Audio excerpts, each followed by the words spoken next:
Tudo começou com a pergunta que os sumos sacerdotes e os anciãos do povo fizeram a Jesus: com qual autoridade tu faz isso? Com qual autoridade tu ensinas estas coisas? Eles eram a autoridade legalmente constituída. Jesus era um ninguém, um galileu que vinha da perdida Nazaré. Com qual autoridade?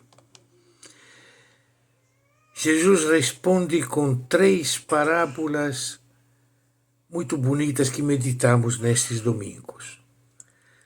Com 3 formas de autoridade com que nós costumamos, inclusive, imaginar Deus, porque não temos como imaginar Deus a não ser da nossa maneira humana de viver. Um pai que tinha 2 filhos, um obedeceu, outro desobedeceu. Um dono de uma vinha que entregou a vinha aos agricultores que não quiseram pagar o devido, aí tirou deles, deu a outros. E o evangelho desta vez, um rei que quer fazer uma festa porque o filho dele vai casar, está casando. Pai, patrão, rei. 3 maneiras de exercer autoridade: autoridade social do pai, autoridade econômica do patrão e autoridade política do rei. É assim que nós imaginamos Deus, mas Mateus quer que nós olhemos a como nós estamos diante desta autoridade.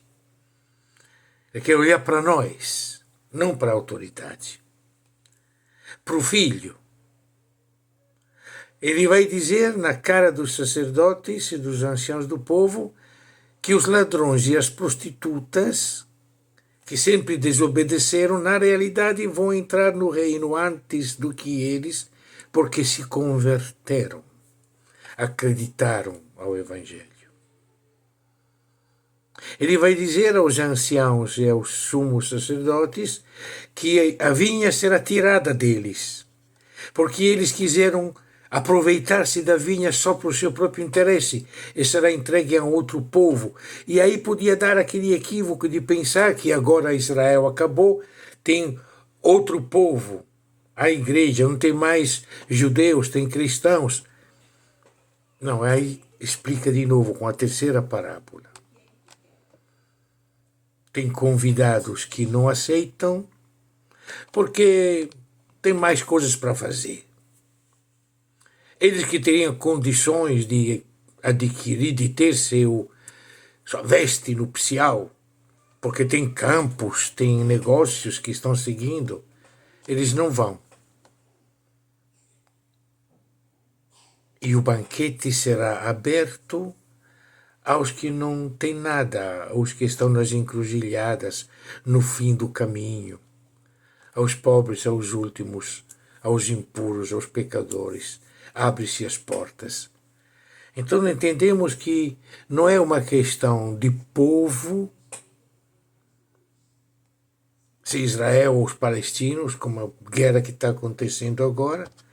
Não é uma questão de religião, se judeus ou cristãos. Não é Antigo ou Novo Testamento, não. É a nossa história, de toda a nossa história. De que é convidado a participar deste reino, independentemente que ele seja o merecedor disso. Os que estão nas encruzilhadas, os que estão em situação de rua, que não têm como ter uma veste nupcial. Estes são os convidados.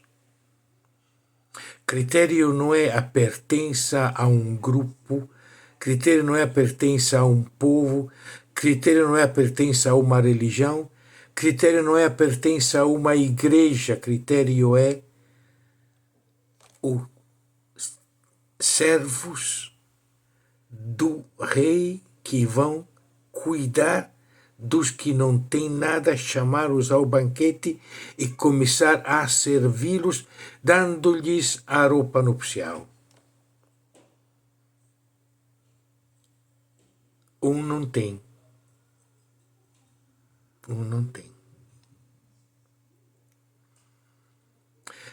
O rei vai andando de mesa em mesa, participando dessa festa.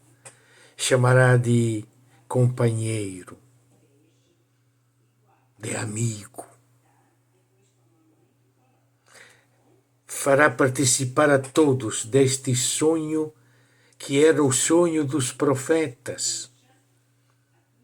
O reino dos céus, a casa de Deus é um grande banquete, uma imensa mesa, cheia de iguarias, de carnes gordas, de vinho novo, a qual todos sentamos, sem distinção, sem hierarquias, sem poderes.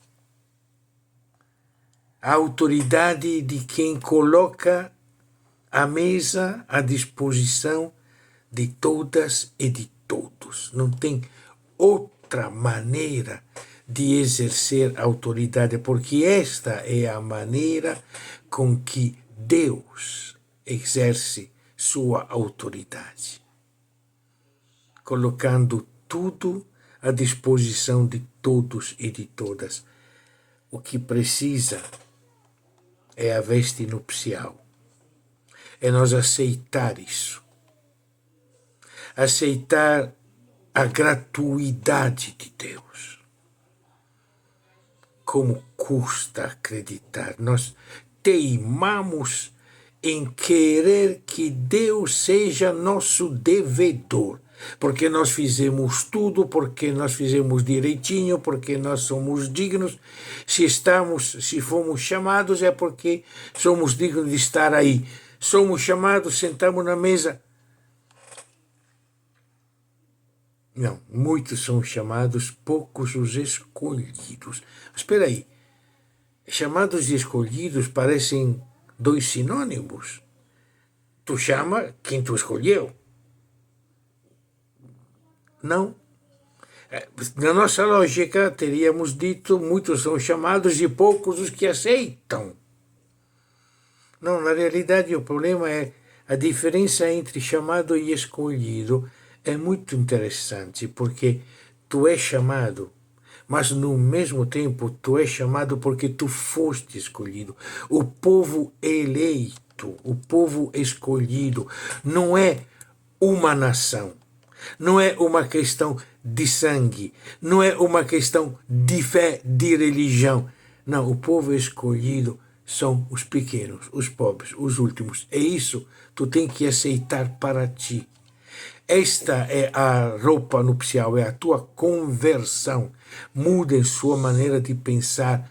O reino de Deus chegou. A maneira certa daquele centurião que dizia: Senhor, eu não sou digno. A maneira dos publicanos, das prostitutas, a maneira dos pobres, dos últimos.